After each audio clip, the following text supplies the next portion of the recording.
On peut démarrer? Je vais démarrer par un petit test son le temps que nos invités nous rejoignent. Est-ce que vous m'entendez bien? Ça va? Oui? Super. Merci beaucoup de nous avoir rejoints. On est ensemble pour une vingtaine de minutes. On est ravis de vous accueillir, Leïla Desordons et moi-même. Voilà, c'est avec plaisir de retrouver des visages connus et d'en découvrir des nouveaux. Au programme, sur les 20 minutes qu'on va passer ensemble, on avait envie en fait de vous présenter, de vous témoigner d'un projet sur lequel nous travaillons depuis 1 an maintenant. Effectivement. Voilà, un projet sur la thématique du management opérationnel. Et on va ensemble, là avec Leïla, mettre en lumière 2 axes sur ce projet, qui sont l'approche ROI et l'approche Open Badge. Et on commencera évidemment par vous présenter ce qu'est ce projet. Quelques mots sur nous-mêmes déjà. Donc pour ma part, je suis Aline Pessé, directrice associée du cabinet Accor Consulting. Je vous donnerai quelques mots sur le cabinet dans quelques instants.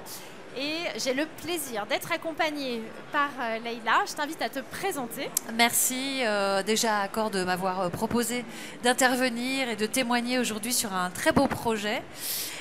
Donc je suis Leïla Rose Desordons, je travaille dans un opérateur de compétences, OPCO, qui s'appelle l'AFDAS, qui est l'opérateur de compétences, je vous dirai après, mais notamment de la culture, des industries créatives et récréatives. Je vous en parlerai après.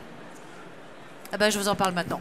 Donc, l'AFDAS, c'est l'opérateur de compétences qui couvre donc des secteurs de la culture, des industries créatives, comme je vous disais, des médias, de la communication, des télécommunications, du sport, du tourisme, des loisirs et divertissements.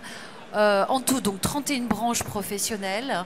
Et cela représente voilà, un peu moins de 130 000 entreprises à accompagner, dont 98% de TPME, donc toutes petites structures. On a 6 missions régaliennes. Déjà, dans l'Assemblée, vous connaissez un peu les opérateurs de compétences ou pas? J'ai besoin de... Parce que sinon, je gagne du temps. Vous voulez que je dise quand même ce qu'on fait ou pas? Non, je passe? Bah, super, voilà. Donc, AFDAS, ça c'est fait. Juste quand même une singularité, on a des artistes-auteurs, on a aussi des publics qui ont des modes de travail très spécifiques. On en parlera après sur le parcours. Sur le projet. Ça marche. À mon tour, je vous donne 2-3 mots sur Accor Consulting. Alors, on expose ici sur le stand J82 et vous nous trouvez sous la bannière My Happy Learning, qui est notre plateforme LMS. Accor Consulting, c'est un organisme de conseil, de formation et de coaching. On existe depuis une 30aine d'années. On intervient sur des sujets reliés aux thématiques du management du leadership, de la relation client, de l'excellence relationnelle et de la négociation. Et nous avons eu le plaisir, il y a maintenant quelques mois, de répondre à un appel d'offres et donc de travailler ensemble avec l'OPCO Atlas. C'est donc le projet qu'on va vous présenter dans quelques instants. Il faut savoir aussi qu'on est un acteur, nous, de la formation vraiment sur mesure. Voilà, c'est ce qui nous tient à cœur. Et donc, on a cherché à allier la sur-mesure, la notion de multimodalité dans le parcours qu'on déploie avec l'AFDAS. Et on va donc passer tout de suite sur la présentation du parcours, qui se veut donc être un parcours 100% digital. C'est vraiment sa spécificité. Il s'adresse à date à 1400 managers, potentiellement 3000, voire peut-être plus. Donc voilà, un parcours de grande envergure qui va durer à peu près 3 ans. Évidemment, les participants ne sont pas pendant 3 ans de formation, mais voilà, on les accompagne pendant quelques semaines sur une autre plateforme de formation digitale.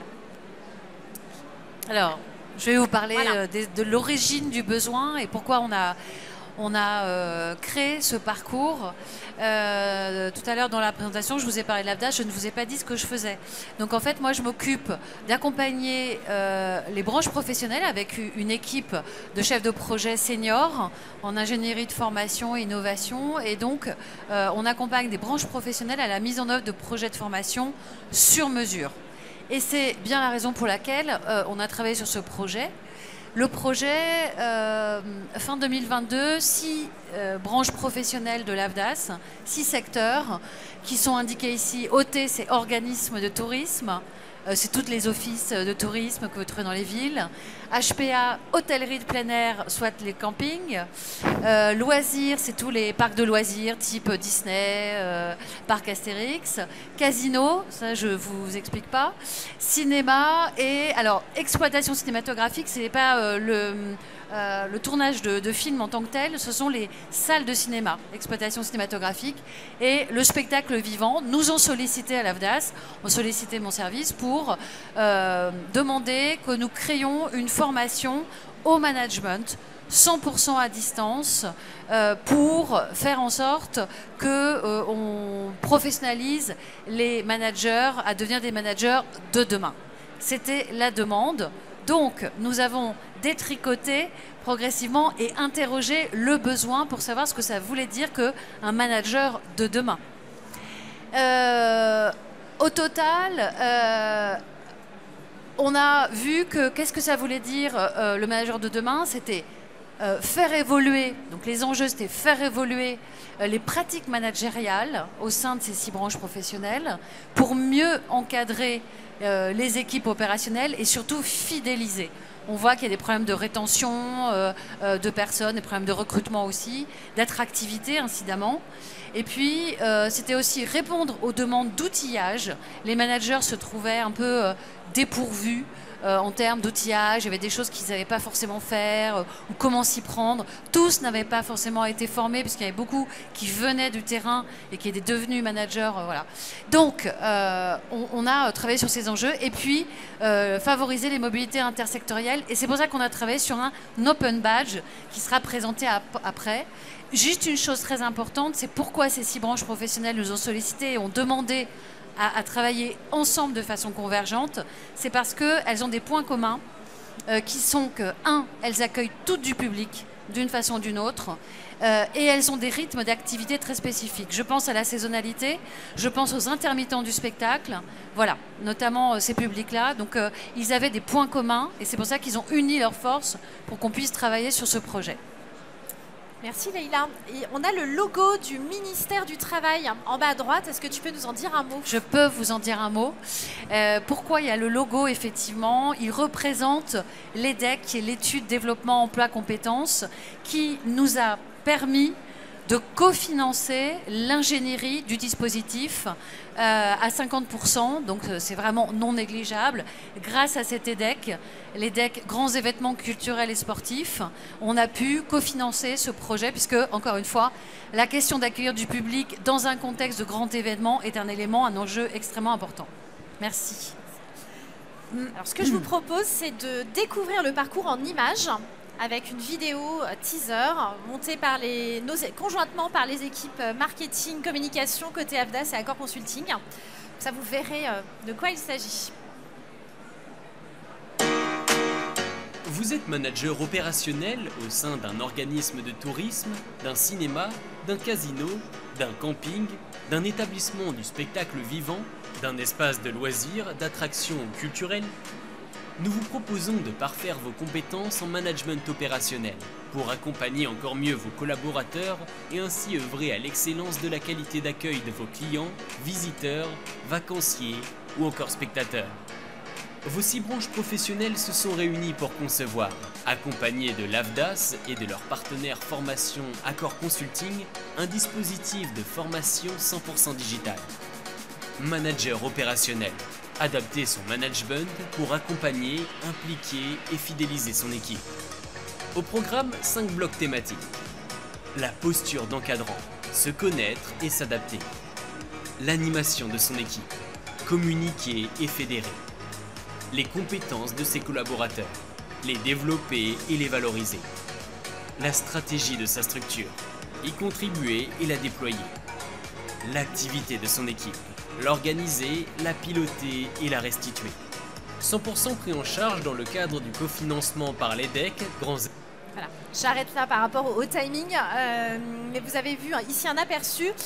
Et donc je vous montre un schéma qui est le schéma directeur du parcours. Vous voyez ainsi la manière dont il est structuré, avec une phase de préformation Alors on est 100% digital, mais on n'est pas 100% déshumanisé dans le parcours. Donc sur la phase d'onboarding, on a l'opportunité de permettre aux apprenants de suivre un kick-off avec un formateur. Et ils ont ainsi un contact humain qui va les accompagner tout au long du parcours, parce qu'il y a aussi un système de community management avec des formateurs experts qui vont susciter l'engagement et qui vont animer le dispositif. Le démarrage, c'est ce kick-off, mais c'est aussi un outil d'auto-évaluation fin qui va nous permettre de déterminer des parcours qui s'adaptent en fonction du niveau de compétence qu'on a mesuré en amont pour l'apprenant. Donc tous les apprenants ne vont pas suivre exactement le même parcours de formation. On est sur une logique d'adaptive learning et on tient compte du niveau de compétence initial de la personne qui entre en formation. Évidemment, le centre de la diapositive, c'est le cœur de la formation, orienté autour de 5 blocs thématiques. Ces blocs de compétences, on les a vraiment identifiés et co-construits avec les 6 branches professionnelles dans une approche sur mesure, afin vraiment de coller aux besoins. Et on a structuré donc ces 5 blocs autour de compétences qui donnent à la fin de chaque bloc de compétences l'obtention d'un open badge. On y reviendra dans quelques minutes, mais vous commencez à voir des petits blasons ici, des petites vignettes qui symbolisent les différents badges qui visent à reconnaître les acquis des apprenants au fur et à mesure de l'avancée sur le parcours. Et puis à l'issue de la formation, on obtient un open badge final, donc là avec 2 nouvelles épreuves qui permettent une certification. Et cette validation, cette valorisation des compétences via open badge final est inscrite dans le passeport compétences de nos apprenants. Donc là, on a eu la chance de travailler aussi avec la Caisse des dépôts afin de permettre l'accrochage de ce badge au passeport compétences. Et puis, en complément, à l'issue du parcours, donc les managers sont invités à suivre des matinales du leadership, donc on ne perd pas complètement le lien avec eux. Ils viennent régulièrement participer à des événements, des sortes de capsules d'oxygène pour être continuellement alimentés et nourris sur des thématiques de leadership. Donc voilà le dispositif dans son ensemble. Et on avait envie de vous parler du ROI sur ce projet, puisque ça a été vraiment une démarche au départ. On sait qu'on est sur un projet ambitieux et on avait besoin de mesurer l'impact de ce projet de formation. Est-ce que tu peux nous parler un petit peu de la méthode? Oui, je vous parle de la méthode de travail qu'on a utilisée. Donc, comme vous le disiez, effectivement, Aline, ça a été un élément dès le départ. On s'est dit, on veut mesurer. C'était un projet expérimental un petit peu pour nous, les 6 branches professionnelles à l'AFDAS qui s'unissaient. Donc, on avait vraiment envie de voir quels étaient les effets produits, d'ailleurs, un peu à 360, de mesurer donc, ce fameux ROI de la formation. On a parlé ici d'une méthode de travail, parce que c'est une vraie méthode de travailler sur le ROI. Pardon. Ça a été plusieurs séances de travail et de la réflexion ensemble entre Accor Consulting et l'AFDAS sur identifier ce que nous cherchions à mesurer. C'est très important. Ça va vous paraître assez basique, peut-être des poncifs, un peu éculés, donc pardon par avance, mais c'est bien quand on se leur dit, je trouve, à la base. Donc, on a identifié ce que nous cherchions à mesurer, quels indicateurs pour quelle finalité. On a cherché à identifier ce qu'il est possible de mesurer à travers la plateforme d'Accor Consulting.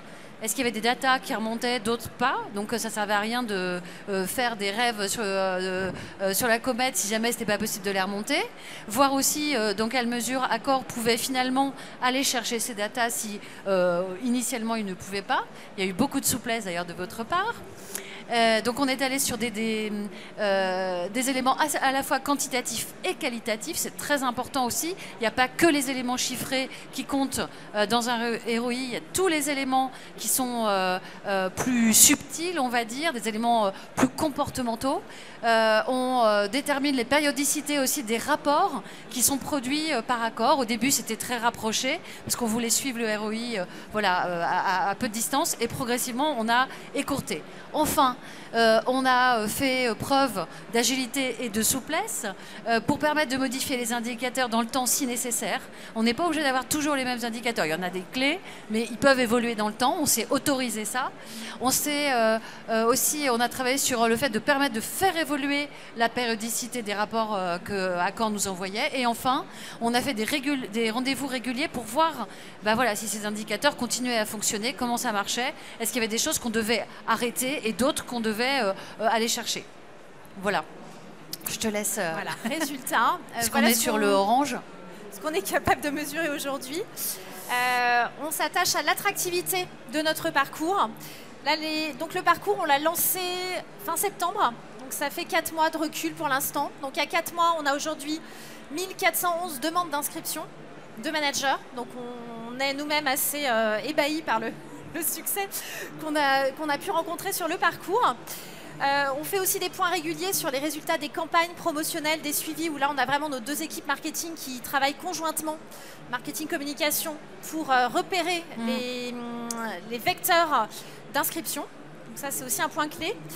Ce projet nous sert quelque part d'observatoire, puisqu'en fait on remonte des données sur ces branches professionnelles.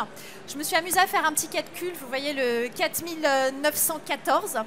En fait on a avec nous 6 branches professionnelles dans 13 régions françaises qui s'intéressent à des entreprises de 3 tailles différentes, PME, grandes entreprises, etc.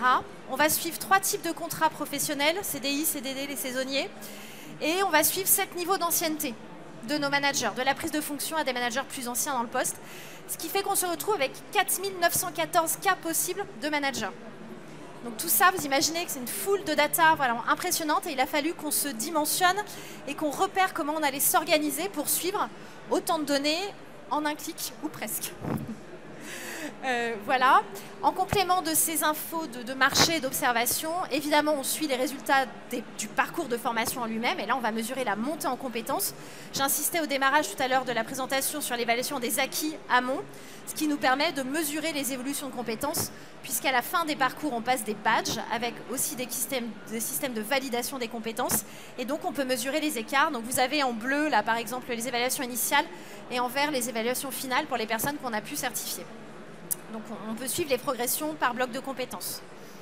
Sur la partie plutôt satisfaction, on est encore au début du projet. Donc les campagnes là sont lancées, mais on n'a pas encore les résultats des évaluations à chaud et à froid. Toutefois, on a déjà des verbatims et des témoignages via la plateforme qui nous font dire qu'on pense qu'on aura des taux de satisfaction plutôt positifs, et puisqu'on a un véritable engouement qu'on constate au quotidien.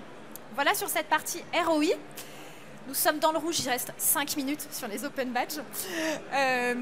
Pour vous en dire quelques mots, alors déjà, qu'est-ce qu'un Open Badge? Un Open Badge, ça vient de la conférence de Bologne en 2016 qui a mis en avant le fait qu'on avait besoin sur le marché, notamment de la formation et dans nos pratiques formation, de combiner des pratiques de reconnaissance type formel, validation des compétences de type diplôme, et des compétences de la validation des acquis plus informelles. Et donc les badges sont une solution pour reconnaître les acquis qui ne sont pas issus de diplômes ou de certifications. Pour ce faire, on va doter l'apprenant d'une sorte de diplôme numérique, c'est un badge numérique. Ce badge va contenir des informations clés, c'est une sorte de coffre-fort dans lequel on va renseigner un certain nombre d'informations. On va indiquer les compétences qui ont été visées, évaluées, et on va indiquer aussi la manière dont on a validé ces compétences et les entités, organisations qui reconnaissent, quelque part, qui cautionnent, le terme technique étant endosser, qui vont endosser le badge. Donc il y a comme ça un certain nombre de paramètres qui font qu'on arrive à obtenir cette image numérique. En information complémentaire, l'AFNOR est en train de démarrer le travail sur la rédaction d'une norme pour les badges afin de normer les badges. Je fais partie de la commission des experts qui va travailler à l'élaboration de cette norme. Si certains d'entre vous sont intéressés par le sujet, je vous invite aussi à revenir vers moi pour avoir plus d'informations sur la norme qui démarre. Donc ces badges, concrètement, nous sur le parcours, comment est-ce qu'on les a matérialisés? On a, pour chacun des blocs de compétences, créé 5 badges. Donc, on a 5 badges intermédiaires que les participants obtiennent. Alors, ils peuvent obtenir tout ou partie. On a mis derrière des critères d'assiduité vis-à-vis du parcours et des critères de validation des acquis sur des questionnaires.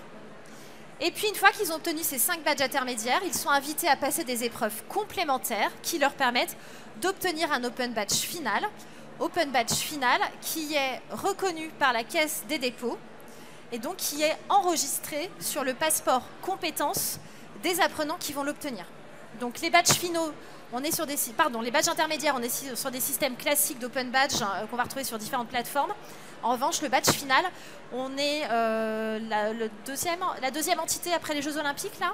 Troisième, il y a le rugby qui est aussi la Coupe du Monde de rugby, je crois. Non, il y a World Skills.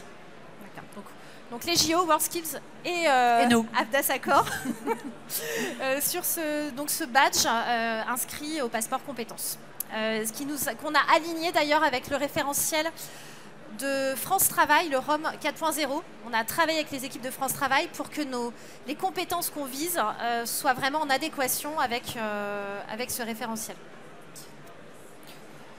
Voilà ce qu'on avait envie de vous partager brièvement sur ce projet. Là, la lumière rouge clignote, je crois qu'on a fini. On vous invite à nous retrouver sur le stand J82. C'est au fond à gauche. Et donc Leïla nous donne le plaisir de nous accompagner encore quelques minutes sur le stand. Tout à fait, si vous avez des questions. Donc on vous répondra sur le stand, puisque là il faut qu'on libère la place. Merci beaucoup. Merci de votre attention.